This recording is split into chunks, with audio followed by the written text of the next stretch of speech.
إن الحمد لله نحمده ونستعينه ونستغفره ونعوذ بالله من شرور أنفسنا ومن سيئات أعمالنا من يهده الله فلا مضل له ومن يضلل فلا هادي له أشهد أن لا إله إلا الله وحده لا شريك له وأشهد أن محمدا عبده ورسوله اللهم صل وسلم وبارك على نبينا Muhammad wa ala alihi washabbihi ajmain.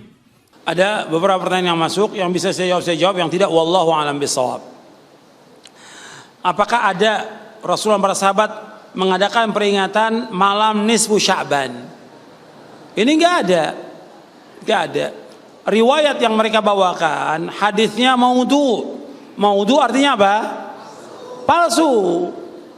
Ada beberapa riwayat yang maudhu bahwa malam nisfu Sya'ban itu dianjurkan sholat 100 rakaat. Setiap rakaat baca Al-Ikhlas 10 kali, maka dinamakan sholat alfiyah. Alfiyah artinya alaf 1000. Sholat alfiyah. Ini perbuatan beda yang dilakukan. Atau baca Yasin berapa kali segala macam. Nggak ada contoh dari Rasulullah SAW. Ini hadisnya maudhu, palsu hadisnya. Nggak boleh dipakai sebagai hujah. Jadi nggak ada peringatan-peringatan malam nisfu Sya'ban, nggak ada dari Rasulullah SAW.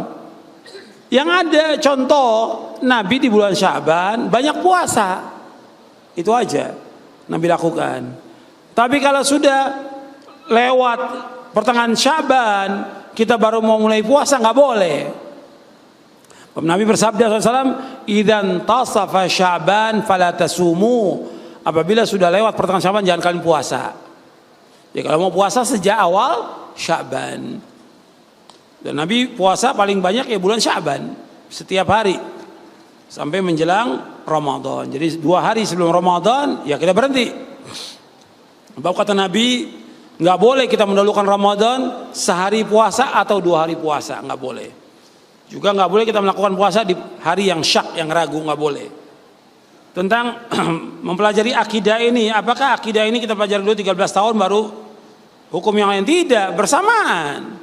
Cuma yang paling pokok didakwakan adalah akidah, kita belajar akidah. Yang lain tetap fikih.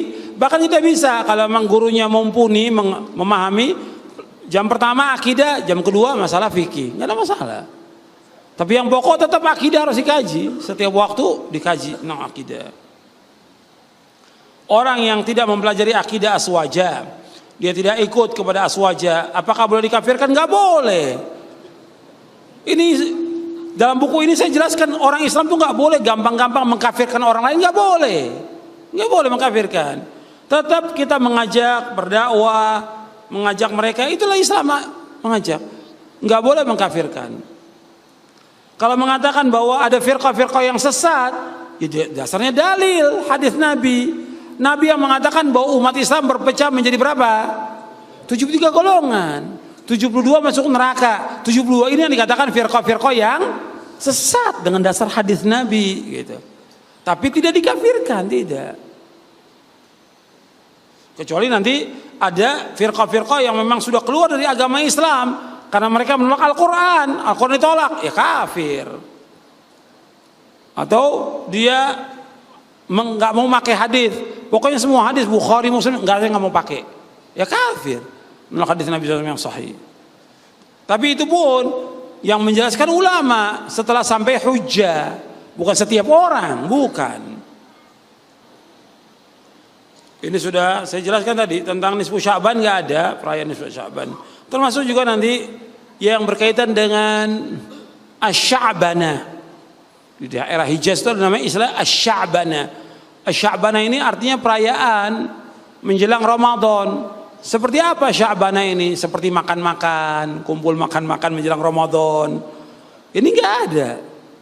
Jadi seolah-olah karena kita mau puasa, ya kita puasin dulu lah semuanya sebelum kita masuk penjara.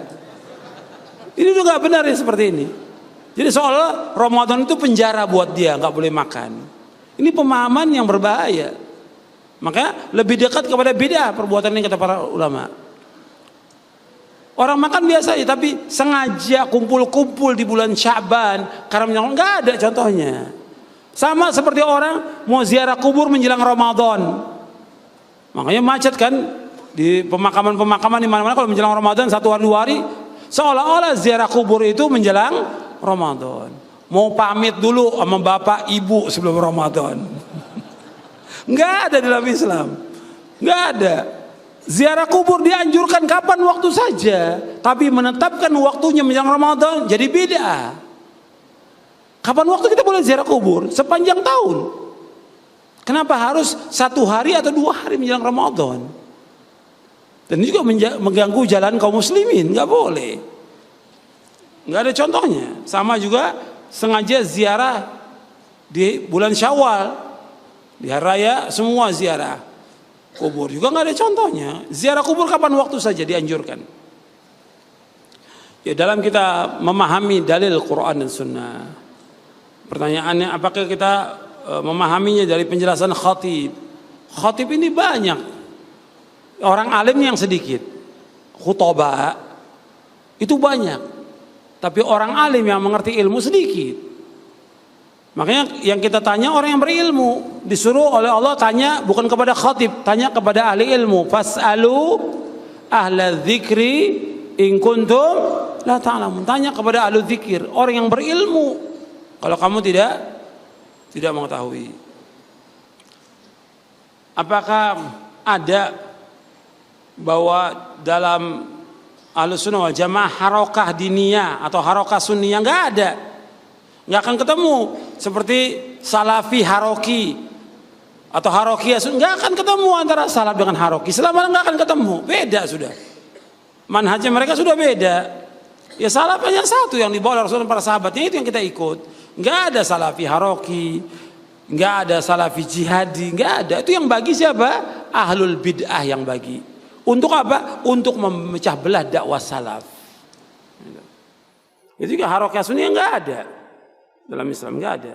Yang mereka maukan tetap akidahnya salaf, tapi tetap juga mempunyai hizb kelompok yang nanti tujuannya apa? Untuk memberontak kepada pemerintah. Ini pemahaman yang sesat dan menyesatkan. Ya, tentang masalah ilmu fikih, usul tafsir tidak ada dalam zaman Nabi. Apakah termasuk bidah? Tidak. Ini kan hanya wasilah aja. Kita akan sempurna bisa memahami Islam tanpa ilmu yang seperti itu. Maka disebutkan oleh para ulama, ma la yatimul wajib illa bi fa wajib.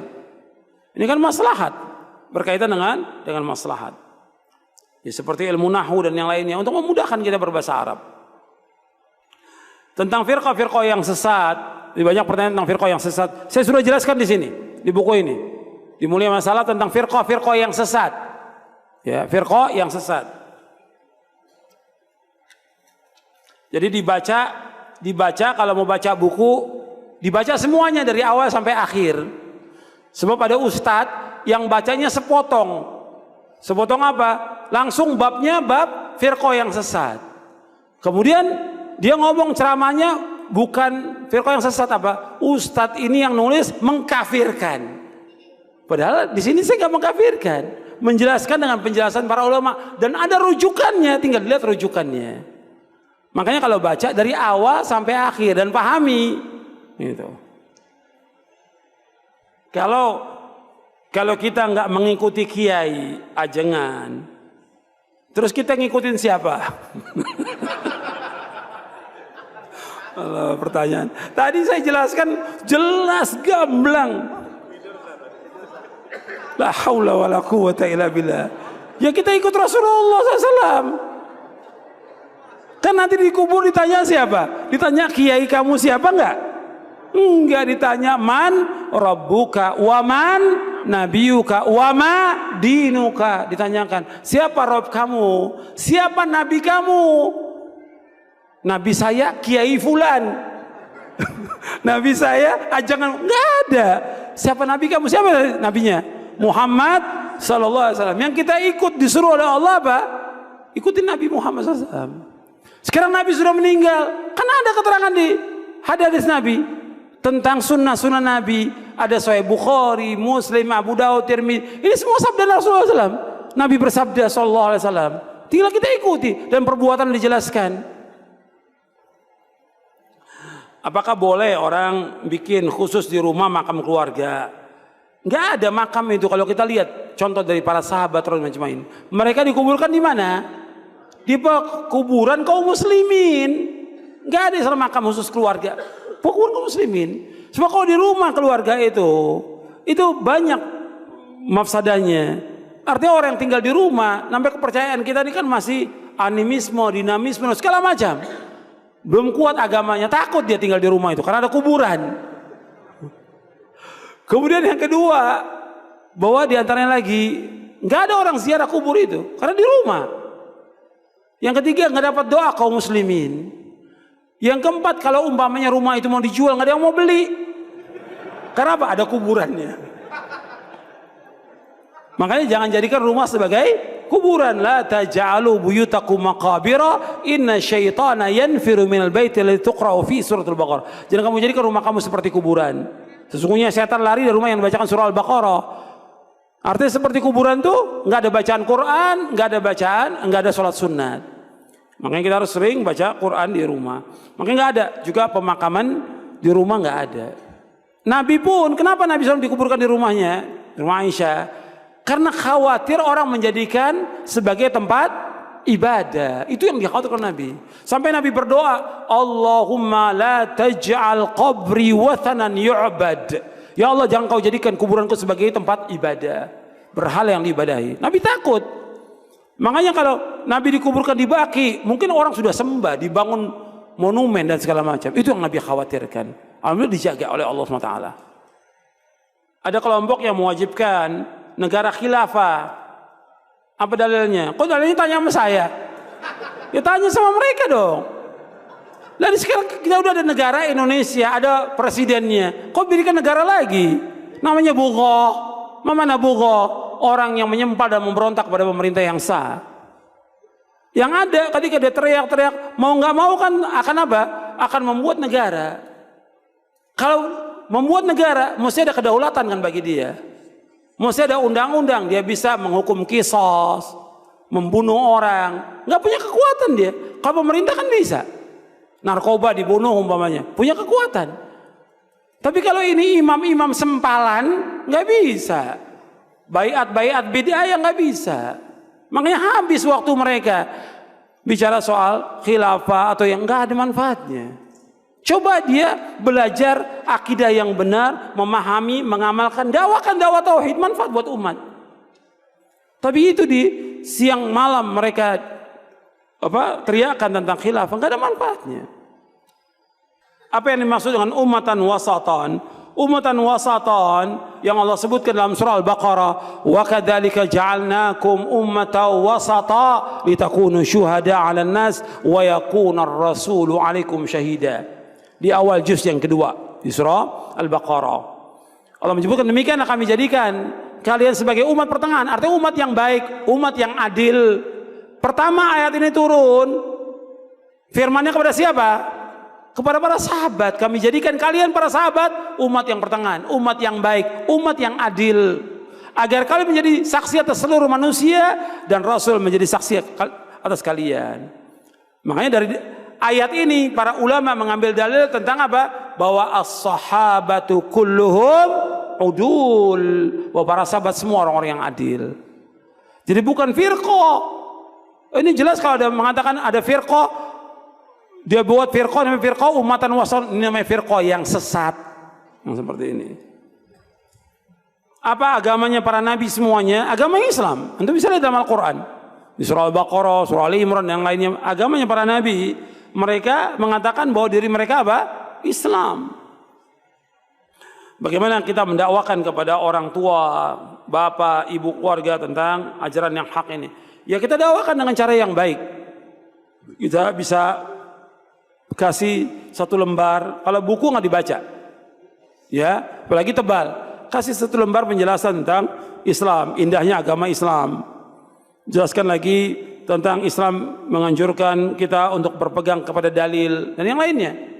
Jelaskan. Atau kaset yang membahas tentang masalah wajibnya kita mengikuti Rasulullah, menjauhkan perbuatan bid'ah. Ya harus bertahap. Di samping juga antum mendoakan kedua orang tua antum dan keluarga agar mereka dapat hidayah. Ini juga firqah-firqah yang sesat.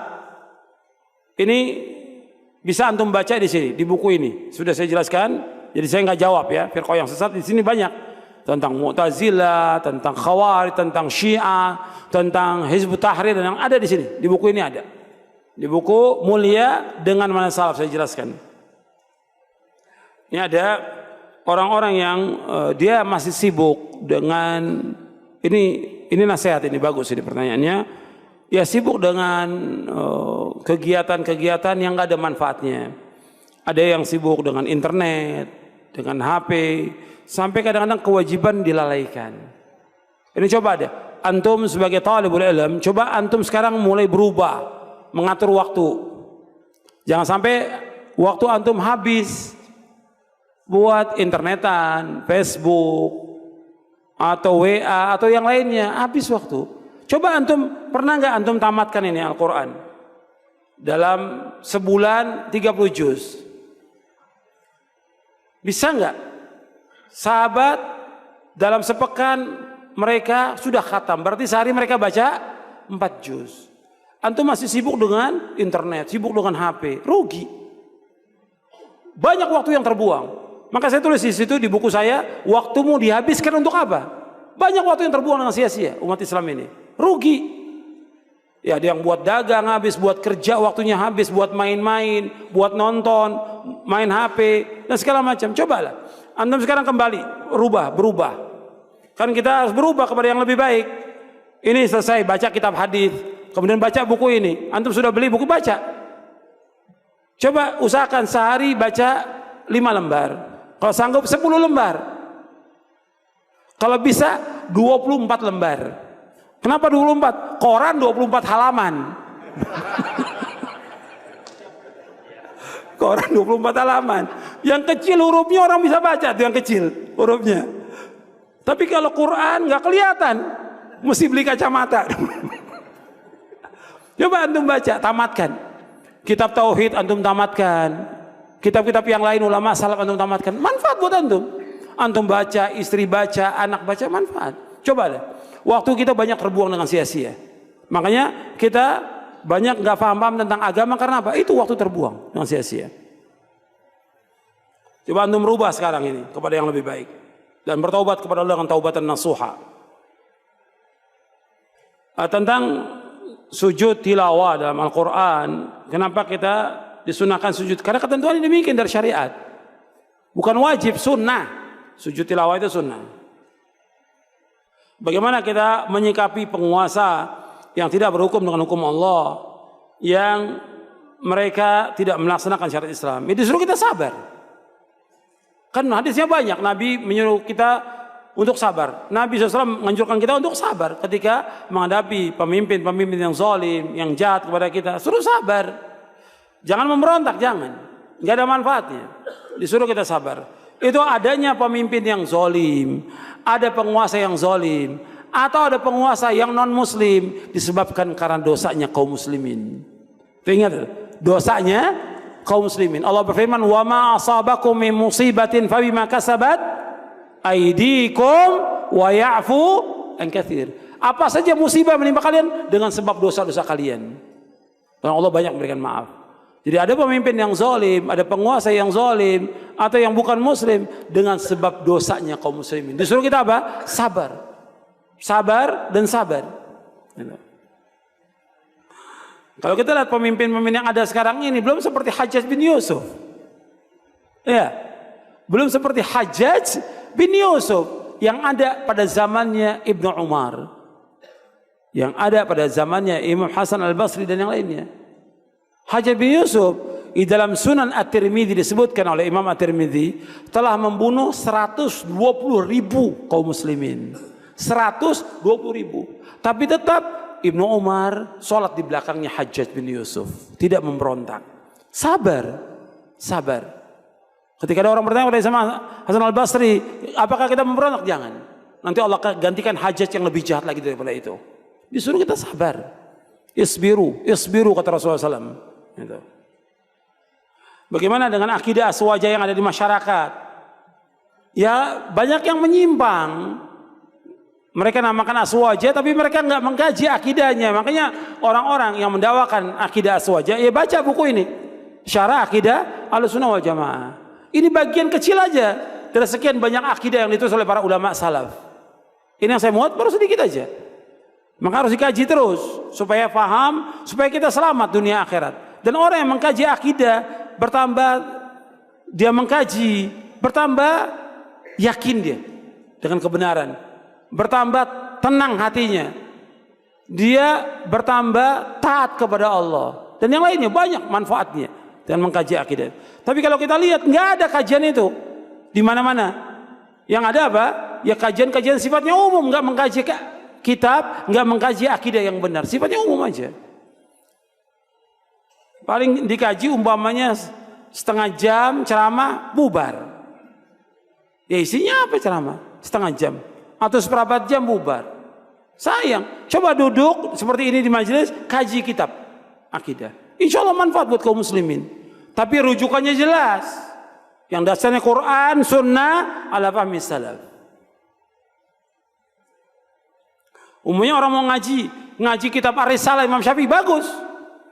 Kitab Ar-Risalah Imam Syafi'i, berkaji kitab itu. Jadi kaji. Atau yang lainnya, ringkasan dari kitab-kitab syarah Sunnah atau kitab tauhid oleh Syekh Muhammad bin Wahab, kaji, manfaat itu. Selesai ulangi lagi, selesai ulangi lagi dan baca syarahnya. Bagaimana seorang istri, apakah dibolehkan dia untuk ngaji tanpa izin suami? Ya tetap, kalau suami ada di rumah, ya dia harus di rumah. Dia harus izin kepada suaminya. Karena hak terbesar bagi seorang istri adalah suaminya. Makanya diajak suaminya untuk ngaji, untuk bisa memahami pemahaman ini.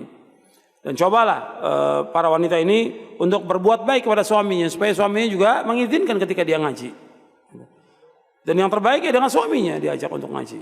Yang baik lagi antum ajak anak antum yang sudah dewasa untuk ngaji. Banyak kadang-kadang ada orang ngaji suami istri, anak yang sudah dewasa nggak pernah diajak ngaji sampai nggak paham tentang agama. Ya dosa orang tuanya, dibiarkan. Apakah orang ketika ngaji itu harus mengucapkan 2 kalimat syahadat lagi? Nggak ada. Ini namanya kelompok syahadatain ini. Ada dulu kelompok syahadat. Jadi orang semua disuruh mengucapkan syahadat di depan dia. Sebab depan orang lain nggak sah kecuali depan dia. Ini kelompok yang sesat ini.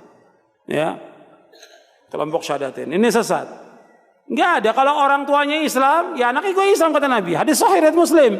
Fa in kana muslimaini fa muslimun. Apabila kedua orang tuanya Islam, anaknya juga Islam. Bagaimana pendapat orang mengatakan bahwa Allah itu ada di mana-mana, Allah ada di hati? Ini pemahaman yang sesat dan menyesatkan. Allah mengatakan dalam Al-Quran, Ar-Rahmanu ala istawa. Allah bersama di atas arsy. Sampai Nabi bertanya kepada budak, Aina Allah, di mana Allah? Jawab fis sama, di atas langit. Di atas langit artinya di atas langit yang ketujuh, di atas sidrah, di atas arsy Allah itu. Wa man ana, siapa aku? Anta Rasulullah, engkau Rasulullah. Kata Nabi SAW, a'tiqha fa innaha mu'minah. Merdekakan dia karena dia seorang mukminah. Hadisnya sahih, diriwayatkan oleh Imam Muslim. Jadi nggak boleh mengatakan Allah di mana-mana. Dan ini menghina dan melecehkan Allah. Karena kalau dikatakan di mana-mana berarti ada di tempat yang suci, ada di tempat yang mana? Tempat yang kotor. Ta'alallahu amma yaquluna uluwan kabira. Allah Maha Suci, subhanallah. Kita wajib menetapkan di tempat yang mulia yang yang Allah sendiri menetapkan demikian. Allah yang menetapkan, Allah di atas arsy. Arsy ini makhluk Allah yang paling besar dari seluruh makhluk ini, paling besar arsy-nya Allah. Maka Allah menyebutkan 2 dalam Al-Quran, arsyun azim wa arsyun karim. Arsy yang maha besar, arsy yang maha mulia. Arsy Allah itu dibandingkan langit dan bumi, kecil langit dan bumi. Umpamanya arsy ini seperti padang pasir yang sangat luas, langit dan bumi 7 ini seperti 7 gelang yang dilemparkan di tengah padang pasir. Arsy-nya Allah itu besar. Makanya Allahu Akbar, Allah itu maha besar. Ini tadi sudah saya jelaskan di buku ini ada. Nggak usah ditanyakan lagi tentang khamar, narkoba, rokok apakah haram. Sudah dijelaskan tadi hukumnya haram. Ini mungkin yang nanya juga ngerokok kali ini. Untuk meyakinkan apa? Rokok haram gitu. Itu mulai sekarang berhenti, nggak boleh ngerokok lagi, haram hukumnya rokok itu. Dasarnya Al-Quran, dasarnya sunnah Nabi. Bab Nabi diutus oleh Allah, yuhillu lahumut thayyibat wa yuharrimu alaihimul khaba'ith. Allah mengutus Nabi untuk mengalahkan semua yang baik, mengharamkan yang jelek. Rokok itu jelek. Hatta binatang aja nggak mau deket. Ya, kepada pohon tembakau. Kok manusia deket, diisap lagi. Ya. Makanya ditanya akalnya itu. Akalnya tanya, ini baik atau tidak? Ini waras atau tidak? Kok saya ngerokok gitu. Ini buang-buang duit, mubazir atau tidak? Sedangkan mubazir temannya siapa? Temannya syaitan. Cadar itu apakah wajib atau sunnah? Sunnah hukumnya. Yang kuat dari pendapat jumhur ulama, cadar itu hukumnya sunnah. Bagi wanita, cadar itu hukumnya sunnah. Ya, saya pikir cukup. Nggak semua pertanyaan bisa terjawab karena kita persiapan untuk sholat zuhur, untuk wudhu dan yang lainnya. Mudah-mudahan yang sedikit ini bermanfaat untuk saya dan untuk kamu sekalian. Dan sebentar, belum selesai. Sebentar, saya ingin memberikan nasihat sedikit aja. Sebentar, jangan diri dulu, belum selesai. Sabar ya kawan. Antum 2 jam setengah sabar, masa 5 menit nggak sabar? Jadi kita ini menjelang Ramadan, ya, menjelang Ramadan. Yang perlu kita persiapkan, ikhwan fillah, jazakumullah, adalah kita mempersiapkan diri untuk menyambut Ramadan. Dengan apa? Dengan melaksanakan ibadah kepada Allah. Bukan dengan perayaan, bukan dengan pawai, bukan dengan makan-makan, bukan. Kita taubat kepada Allah atas semua dosa kita. Kita ini banyak dosa, saya dan antum sama. Banyak dosa kita. Allah berfirman dalam surah At-Tahrim di ayat yang ke-8, Allah berfirman, "Ya ayyuhalladzina amanu tubu ilallahi taubatan nasuha." Wahai orang beriman, taubatlah kepada Allah dengan taubatan nasuha. Taubat yang ikhlas, taubat yang jujur, taubat yang benar, taubat kepada Allah. Taubat semua dosa kita. Dosa kita kepada Allah, dosa kita kepada orang tua kita, dosa kepada suami, dosa kepada keluarga, dosa kepada orang lain. Taubat kepada Allah SWT. Taubat syaratnya 3. Yang pertama ikhlas. Yang pertama yaitu kita meninggalkan perbuatan dosa itu. Yang kedua menyesal. Yang ketiga mempunyai kemauan yang keras untuk meninggalkan perbuatan dosa. Adapun yang keempat yang berkaitan dengan hak anak Adam, kita kembalikan. Artinya kembalikan hak itu. Kita utang pada orang, bayar. Kita pernah memukul orang, minta dihalalkan oleh dia, minta dibalas. Dan yang lainnya. Taubat kepada Allah dengan taubatan nasuha. Selesaikan urusan kita. Karena kita mau masuk bulan yang mulia.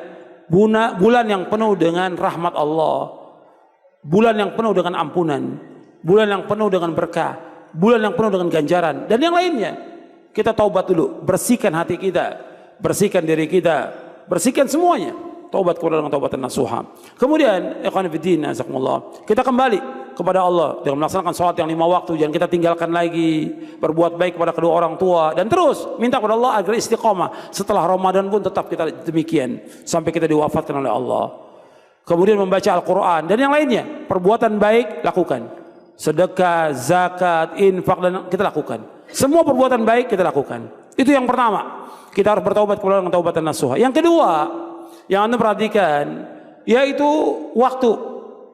Nabi bersabda sallallahu alaihi wasallam di dalam hadis yang sahih yang diriwayatkan oleh Imam Bukhari, At-Tirmizi, Ahmad dan yang lainnya, dari sahabat Ibnu Abbas radhiyallahu anhu, Nabi bersabda, "Ni'matani maghbunun fima katsirun minan nas, as-sihhatu wal faragh." Ada 2 nikmat yang banyak manusia tertipu dengan 2 nikmat itu, yaitu nikmat sehat dan waktu luang. Tertipu manusia. Makanya kita gunakan sehat kita dan waktu kita untuk ibadah kepada Allah SWT. Sibukkan diri kita dengan ibadah dan kita bersemangat dalam ibadah kepada Allah. Jangan malas. Jangan malas.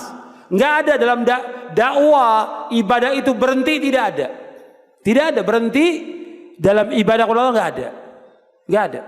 Ibadah terus sampai kita wafat. Kerja, orang kerja pensiun berhenti, iya ada. Tapi untuk dakwah, untuk ibadah, untuk membaca Quran, untuk bersedekah, untuk yang lain nggak ada. Berzikir nggak ada istilah berhenti sampai kita diwafatkan oleh Allah. Harus terus, dan kita harus punya kemauan yang keras dan semangat yang tinggi dalam ibadah kepada Allah. Jangan nunda-nunda. Kesempatan kebaikan jangan ditunda. Anda perhatikan ayat dan hadis Nabi SAW.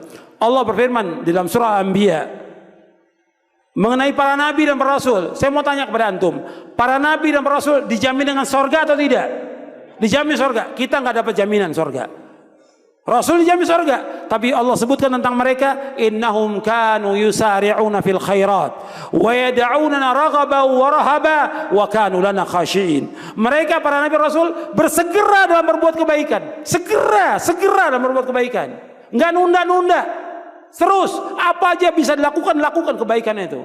Dan mereka berdoa kepada kami dalam keadaan takut dan harap, dan mereka khusyuk dalam ibadah kepada kami, kata Allah. Itu dijamin dengan surga mereka. Kita nggak dapat jaminan, maka kita bersegera fastabiqul khairat.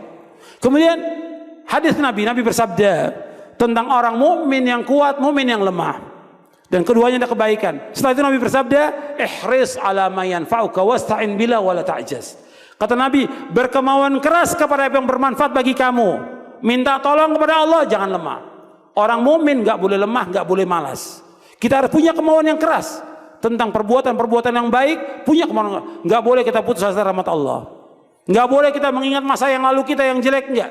Sudah, tinggalkan semua, taubat kepada Allah, lakukan perbuatan baik sampai kita diwafatkan oleh Allah SWT.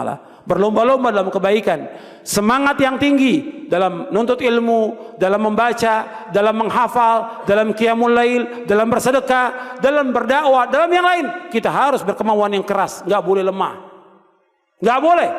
Minta tolong pada Allah, wala ta'jaz, jangan lemah dan jangan malas. Kemudian Nabi mengajarkan kepada kita semuanya doa kepada Allah. Antum hafalkan doa ini agar bermanfaat untuk antum dalam doa dan wirid. Antum bisa baca, Nabi berdoa kepada Allah agar kita dijauhkan dari sifat-sifat yang jelek, agar hati kita dibersihkan oleh Allah, dan agar kita diberikan oleh Allah ilmu yang bermanfaat. Nabi berdoa kepada Allah, Allahumma inni a'udzubika minal ajzi wal kasal wal jubni wal bukhli wal harami wa adzabil qabr. Allahumma ati nafsi taqwaha wa zakkiha anta khairu man zakkaha anta waliyuha wa maulaha. Allahumma inni a'udzubika min ilmin la yanfa' wa min qalbin la yakhsha' wa min nafsin la tashba' wa min da'watin la yustajabu laha. Ya Allah, aku berlindung pada Engkau dari sifat lemah, dari sifat malas, dari sifat pengecut, dari sifat bakhil, sifat pelit, dan dari umur pikun. Ya Allah, aku berlindung pada Engkau dari azab kubur. Ya Allah, ya Allah, berikan kepada hatiku ketakwaannya. Bersihkan hatiku ya Allah, karena Engkaulah yang dapat membersihkannya hati ini. Engkaulah pelindungnya, Engkaulah penolongnya. Ya Allah, aku berlindung pada Engkau dari ilmu yang tidak bermanfaat, dari hati yang tidak khusyuk, dari nafsu yang tidak pernah puas, dan dari doa yang tidak dikabulkan. Mudah-mudahan bermanfaat, antum hafalkan, dan antum bisa baca antara adzan qomat, ketika sujud, di tengah malam, dan digunakan pada waktu-waktu yang dikabulkan doa kita, dan juga di tempat-tempat yang dikabulkan doa kita. Mudah-mudahan Allah mengampuni dosa-dosa kita. Mudah-mudahan Allah memberikan manfaat dari majelis ini, memberikan rahmat pada kita, memberikan barokah, dan menetapkan kita di atas Islam dan sunnah sampai kita diwafatkan oleh Allah Taala. Wa sallallahu nabiyana Muhammadin sallallahu alaihi wasallam. Subhanakallahumma bihamdik, asyhadu an la ilaha illa anta, astaghfiruka wa atubu ilaik. Assalamualaikum warahmatullahi wabarakatuh.